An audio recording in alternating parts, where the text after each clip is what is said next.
After the car accident, a strange thing happened. I woke up to find that my wife, Tina, who I had believed was dead for 12 long years, was actually alive. She wasn't alone. She had come back with her first love, a man named Eric, and a young boy who was their son. They stood at my bedside in the hospital, and Tina looked at me with what seemed like gratitude. She thanked me, Ben, for taking care of her mother until she passed away, and for looking after our family all those years. Then she told me not to worry about the company I had built, that I could rest in peace. With a gentle but firm movement, she removed my oxygen tube. In that moment, as my life slipped away, a terrible realization dawned on me. I had only been Tina's chosen caretaker for her mentally unwell mother, freeing her to live a carefree life with her first love. Then, everything shifted. I opened my eyes again, and I was back to the night Tina had proposed to me. There I stood, under the bright lights, watching Tina in her beautiful white dress, holding a ring. "Ben, will you marry me?" she asked. The scene was exactly as it had been before, 12 years ago. Back then, it had been a moment of pure happiness for me. But now, knowing what I knew, it just made my stomach churn. In that past life, on that very day, I had said yes to Tina. She had been overjoyed, crying and hugging me tightly, as if I was her entire world. "Ben, you're my savior," she had choked out. At the time, I had believed she was on the verge of a breakdown, tormented by her mother's mental illness, and that I was her guiding light. Even after Tina's supposed death in a car accident just 6 months into our marriage, a death where her body was lost at sea, I had taken on everything. I had cared for her mother, raised the child her brother had left behind, and shouldered her family's massive debt. For 12 years, I had grieved her, buried her mother, raised my nephew into adulthood, and built a successful company from the ground up. Life was finally starting to look good again. And then, bam! I got hit by a car right outside the emergency room. In the moments after receiving the critical news, I saw Tina. I thought I was already dead seeing her face like that. Tears welled up before I could stop them. Tina looked at me with a heavy sigh, taking my hand with a mix of thankfulness and guilt. "Ben, thank you for all you've done over the years," she said. "After my brother and sister-in-law died, the mess they left behind was impossible to deal with without you. Eric and I couldn't have been together happily." Then, a well-dressed man with a 10-year-old boy stood next to Tina. He spoke in a soft voice. "Thanks, big brother. It was my idea back then. Blame only me after you die, not Tina." Tina gently scolded him. "What are you saying? We're in this together. If there's blame, it's mine to bear." It hit me hard, like a physical blow. I was covered in tubes and couldn't speak, only glare at them with all the anger I could muster. She leaned in close. "Don't worry, I know what you've done. Thank you for taking care of my mom and raising my nephew. I'll always remember your kindness." While saying this, she pulled out my oxygen tube, saying with a pained voice, "Ben, you're suffering too much. Go in peace. I'll take care of the company." In those final moments, everything became clear. I had been nothing more than a carefully chosen caregiver, bearing all the responsibilities that should have been Tina's. She had faked her death, and for 12 years had lived happily with her first love. After my death, they would inherit my company, all the money and power, everything perfect for them. While I would just be forgotten, the unfairness of it all wouldn't let me rest. Luckily, fate had given me a second chance. Looking at the seemingly refined and loving Tina before me now, I had to restrain the urge to slap her. I scanned my surroundings, taking everything in. Tina's nasty plan had been orchestrated with her so-called beloved. In the midst of the cheering crowd, I spotted the man who had made me die with regrets. In his white suit and short black hair, he was even more charming and graceful than he had been 12 years later in my past life, clear evidence of how much Tina favored him. And what about me? In the first year after Tina's fake death, the company had gone bankrupt, with debts soaring into the billions. Tina's mother's condition had worsened. When I suggested sending her to a mental hospital, Tina's relatives had beaten and cursed me, refusing to consider it and leaving me to care for her daily. My nephew was just a handful at 4 or 5 years old. Those years had aged me rapidly. I had endured stabbings and burns from Tina's mother, leaving scars all over my body. I had fled from creditors, living in constant fear. Out of necessity, I had started a new company, pleading with creditors for more time to secure a deal. I had often drunk myself into gastric bleeding, constantly on the road, begging for help. After 10 long years, the company had finally thrived, and I had paid off Tina's debts. But by then, my stomach was wrecked from the drinking. I was skin and bones, covered in scars, and my hands were marked with frostbite from washing dishes to feed Tina's family and Eric. Eric, still as handsome as ever, clearly well cared for, stood nearby. I couldn't help but walk towards him, curious about how one man could so cruelly play with another's life. As I approached, his face changed slightly. He glanced behind me, and Tina hurried over, grabbing my wrist and blocking my path to Eric. "Ben, what's wrong?" she asked, seeming on edge, trying to smile. Snapping back to the present, I smirked. "Nothing. Just curious about this gentleman I've never seen before." Tina's eyes grew tense, her whole body stiffening. Trying to remain calm, she said, "Oh, he's a friend of a friend. I don't know him well." I chuckled with irony. "Really?" Tina nodded repeatedly. "Yes, Ben. Today is a big day for us. Everyone's waiting." I looked around. The crowd seemed awkward at my reaction, but someone soon broke the tension. "Tina, are you not being sincere enough? That's not cool, you know. Didn't you see your boyfriend doesn't even approve? Tina, you'd better make it right. Propose again." Tina relaxed, raised an eyebrow confidently. "What nonsense are you talking about? There's no way Ben could refuse my proposal." She was completely sure of herself. In the past year, Tina had helped me through losing my parents, put me first in everything, and used every trick in the book to win me over. I couldn't leave her even if I wanted to. She never thought I would refuse. Seeing her proud and calculating satisfaction, I couldn't hold back my anger. I slapped Tina. She was stunned. Shock and anger filled her face, turning dark with fury. But seeing Eric crying and shaking his head beside her, she held it in. "Ben, what's wrong with you? Why did you hit me?" In the year we had been together this time, I hadn't even said a harsh word to her, let alone hit her. I blinked back tears. "Tina, I love you so much. Yet you do this? Proposing with a fake ring? The love you claim to have for me, it's all a lie, isn't it?" My words hit harder than the slap.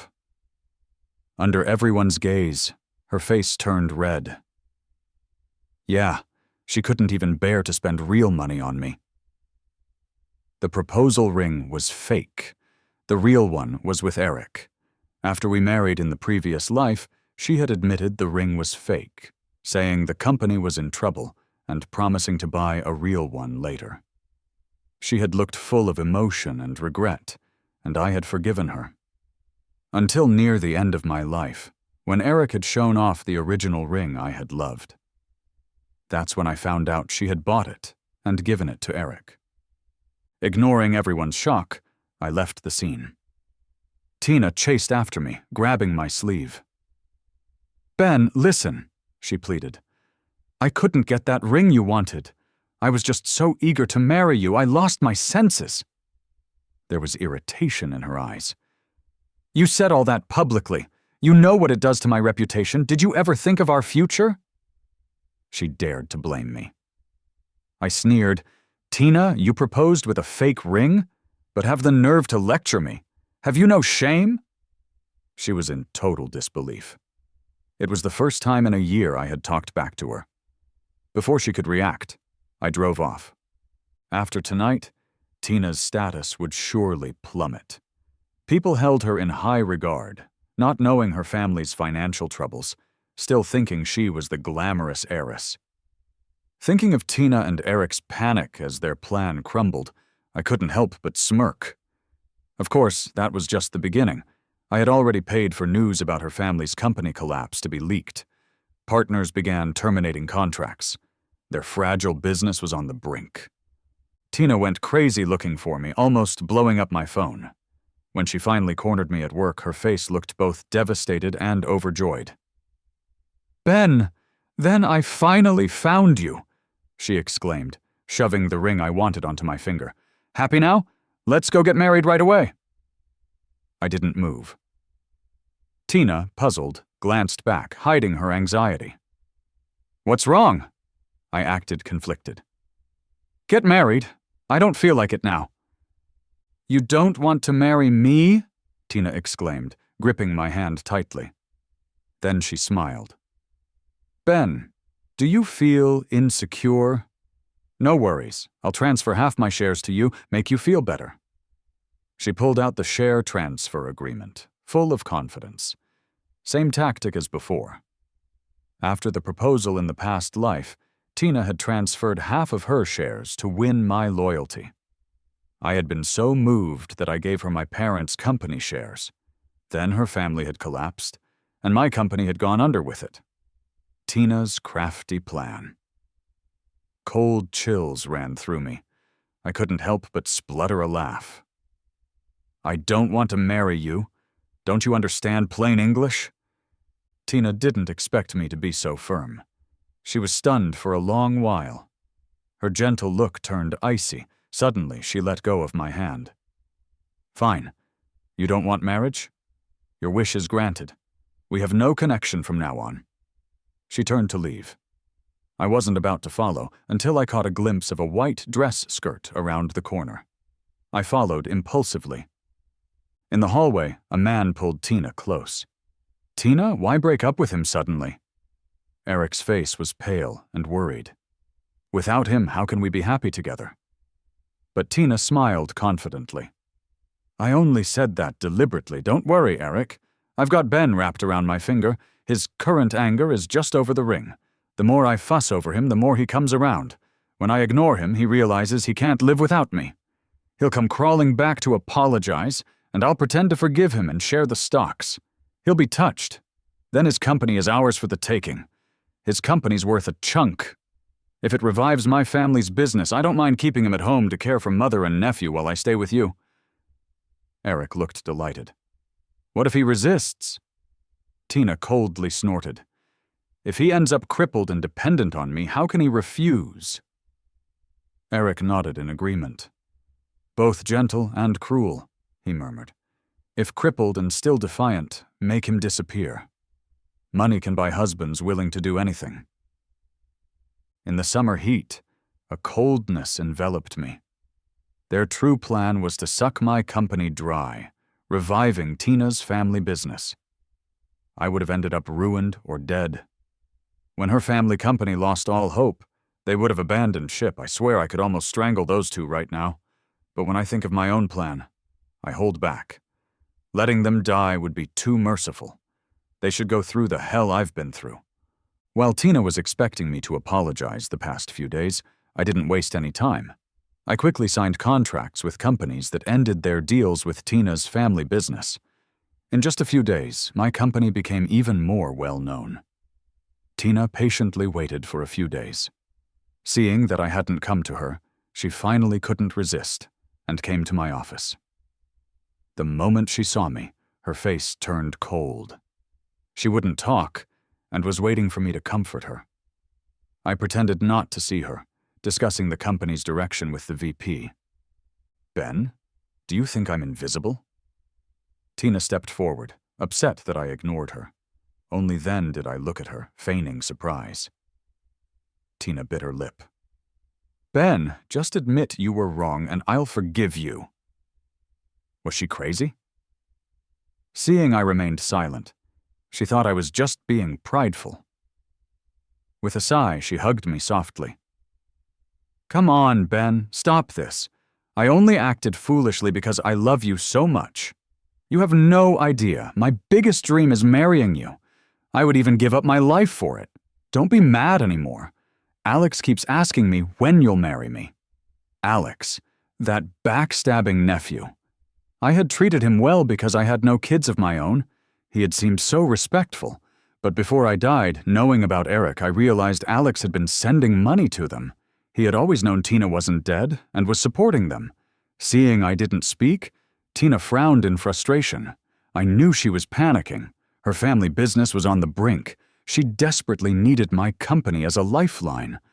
I thought for a moment and smiled. All right, for Alex's sake, let's get married in a few days. Tina's eyes gleamed with joy before she could stop it. Sure, Ben. You'll be the happiest groom ever. I'll start preparing now. She hastily left, probably to tell Eric the good news. I quietly followed her. Sure enough, I saw Tina on the phone. I knew Ben couldn't leave me. A few cold days, and he agreed to marry me.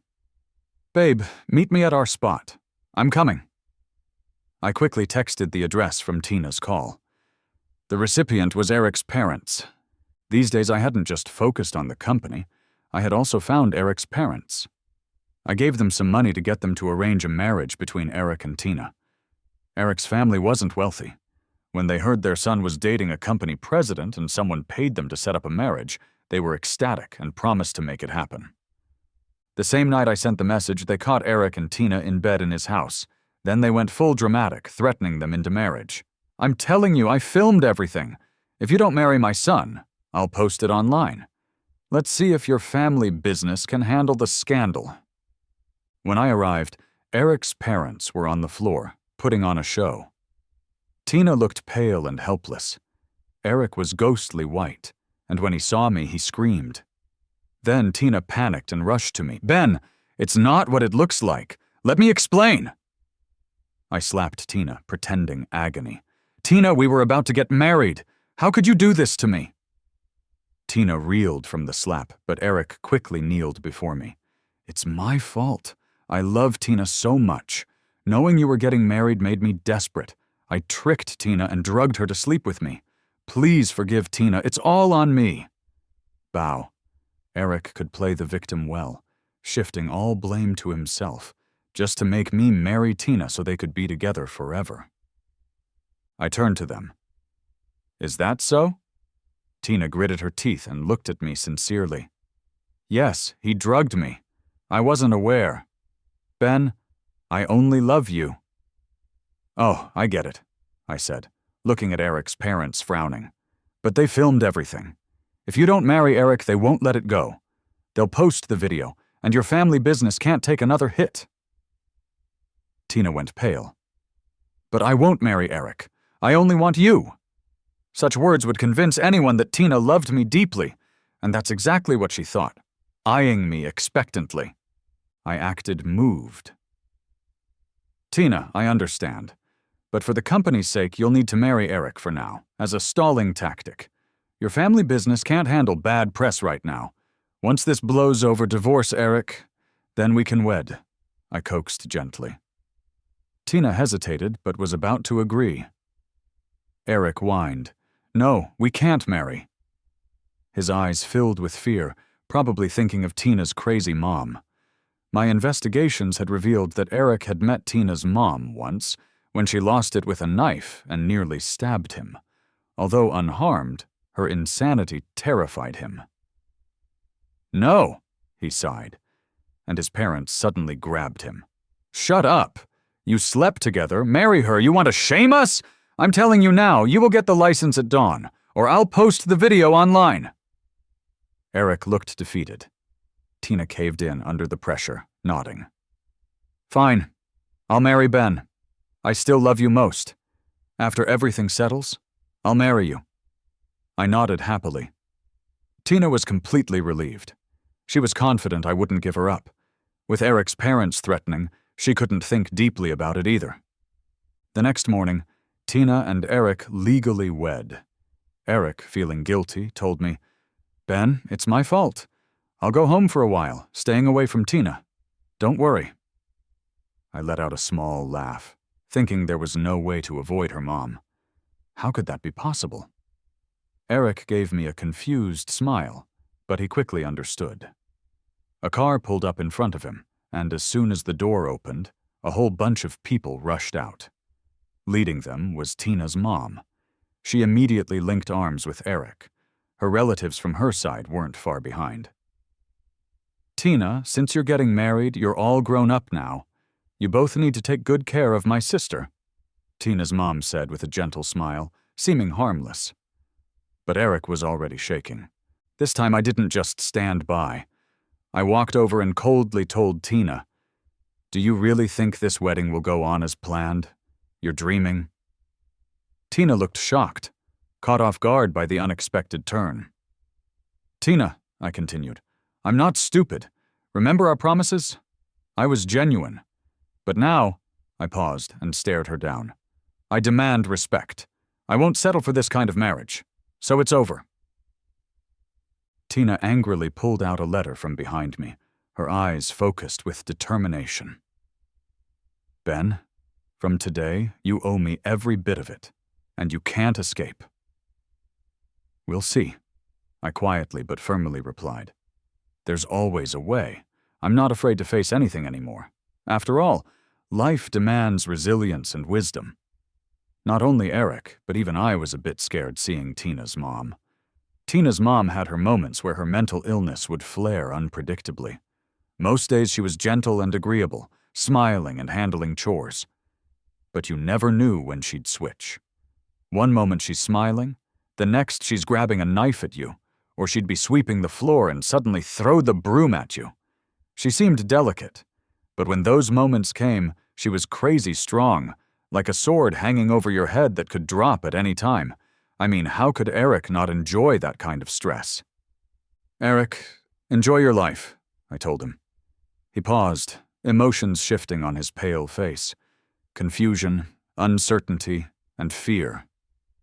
When he glanced back at me, terror showed as he struggled. I was puzzled, but Tina still smiled naively. "Ben, wait until I marry you." A scoffed idiot. Tina was clueless, and I just ignored her, discussing investments with friends about a special needs school. When I was 15, my parents took me to visit a special education school. Seeing those unique kids, I was deeply moved by their diligence despite life's challenges. Later, my parents asked about my dream, and I said I wanted to provide jobs for them. I had heard it was tough for those with disabilities to find good work in the past. After my parents passed away, I isolated myself and left the company in professional hands. Marrying Tina then brought disaster as the company got drained by the Laos, and I forgot my dream. Rebuilding the company seemed impossible. Nobody believed in me, and with debt piling up, hiring was rough. Until I found that first hire, a computer genius who just couldn't speak. With his help, I hired more folks. They were different but worked hard and responsibly, far stronger than Tina and Eric. While working, a private detective would send me amusing videos. In them, Tina's mom would chase Eric with a knife while Eric ran off crying. Tina would try to stop her and get hurt. Chaos reigned in that household daily. Maybe Tina couldn't take it, coming to me constantly. I made them wait a bit before meeting. Then Tina called, sounding entirely different.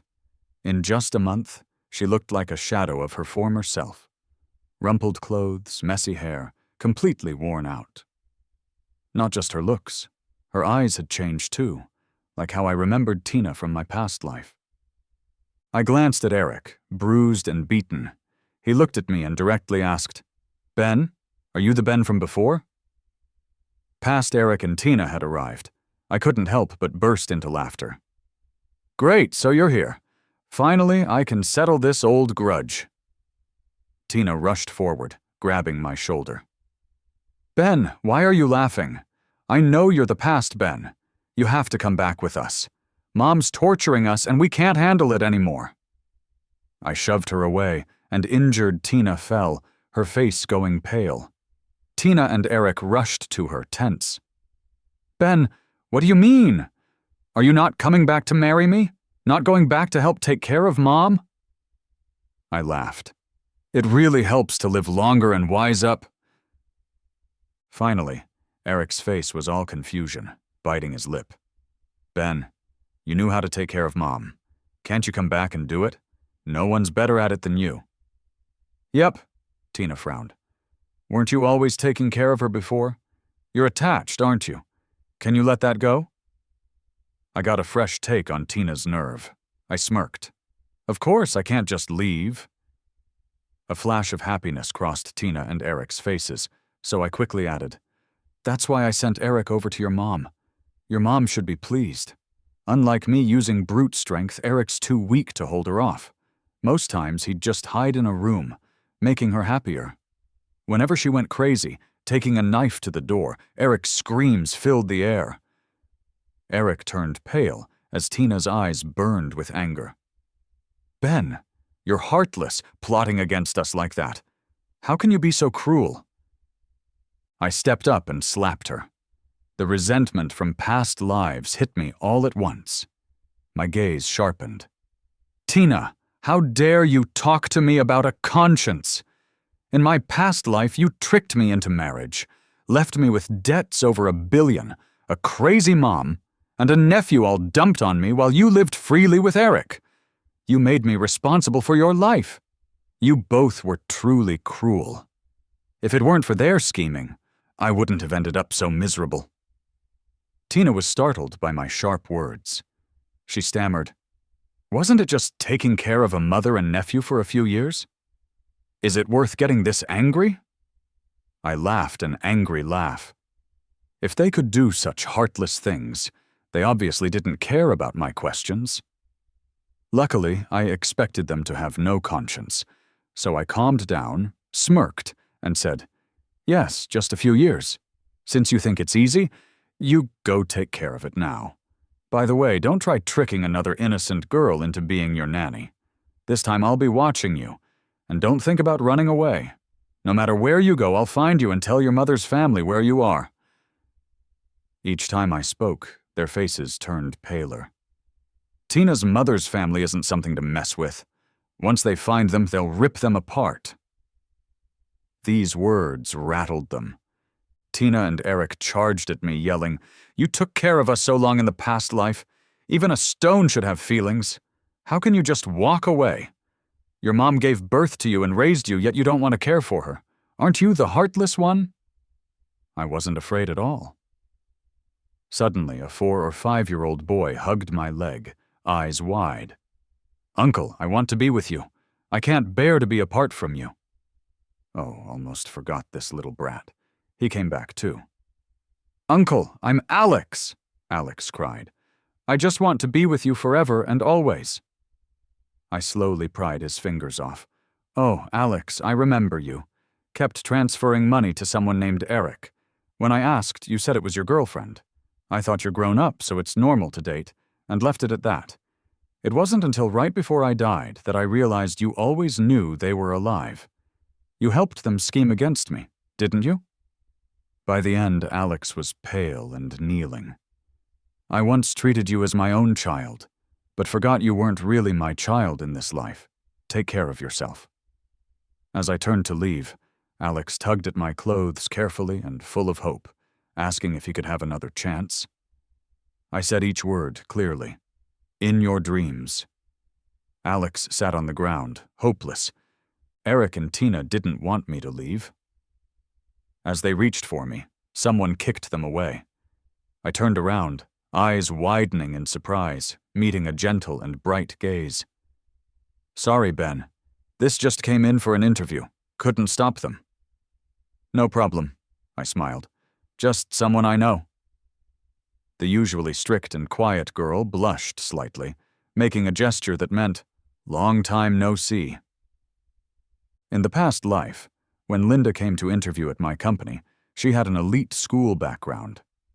I was astonished and didn't understand why she applied here. She pointed to her throat, then typed 2 words: "Can't talk."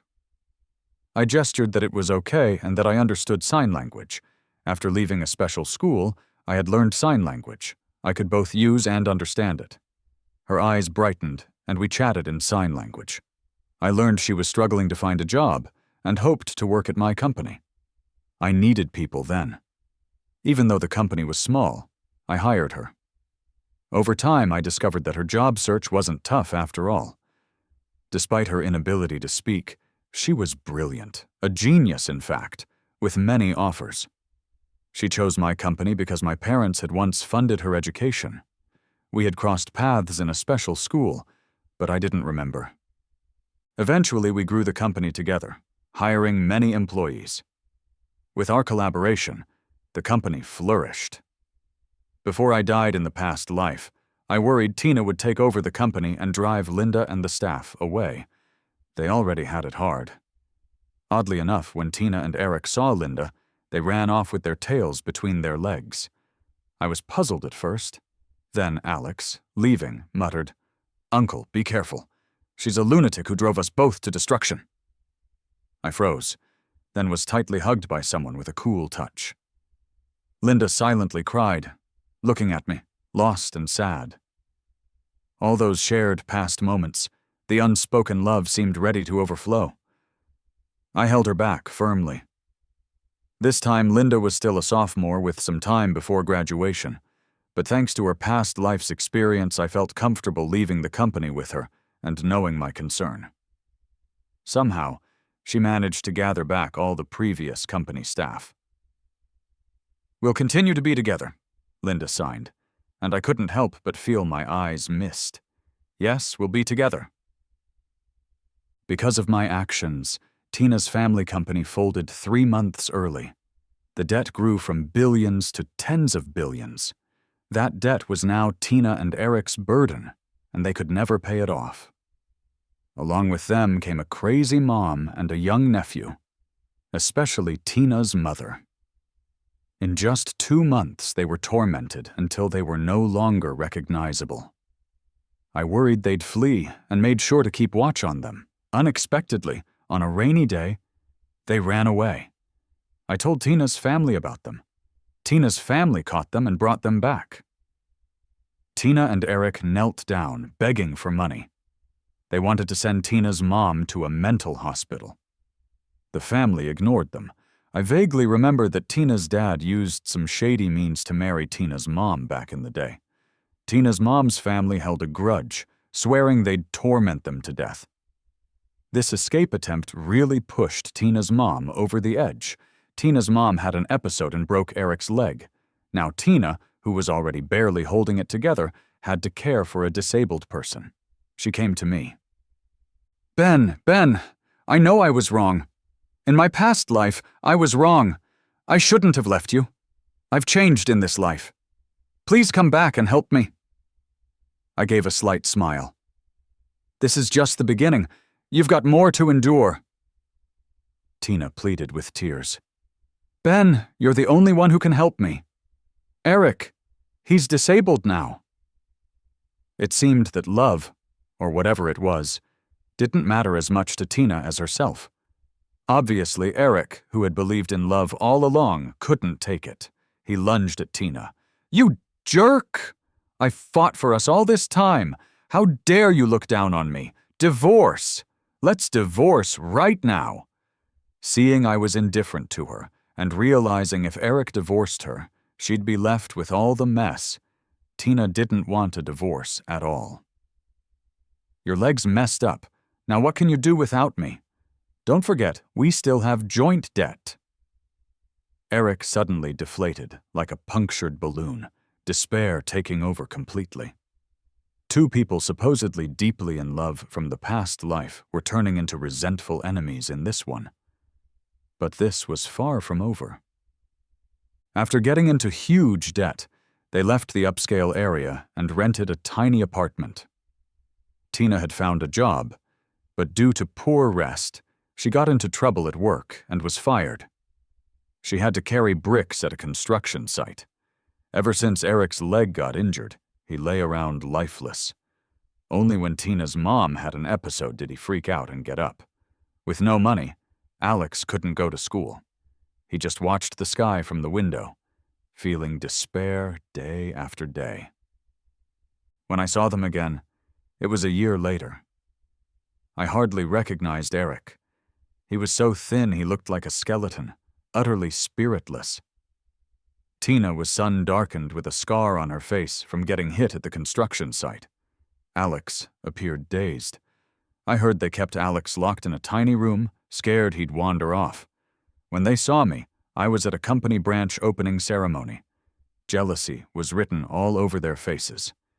"Ben, could you lend me money to have Mom admitted to a mental hospital?" Tina asked, trying to be charming. "No way," I chuckled, gleaming like the devil. "In our past life, you didn't visit your mom even once as she passed. This life, be a good child. Don't worry. As an ex-son-in-law, I'll make sure she lives a long life with money. You're stuck together forever. Rot together for life."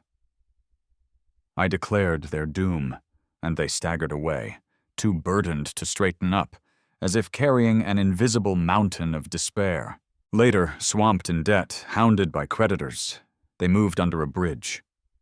Under Tina's mom's torment, Eric started losing his mind.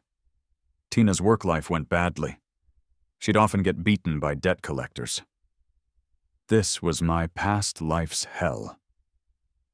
Watching them squirm in that filthy bridge refuge, a slow smile spread on my face. Linda gently held my hand. I squeezed hers back. I was thankful for not stabbing them the moment I got a second chance. Otherwise, they'd have destroyed my life again, and I'd have missed happiness anew. What I aim to do in this life is watch them, stuck forever in that broken, damp bridge spot without sunlight, without a future, doomed to torment each other and never escape for eternity.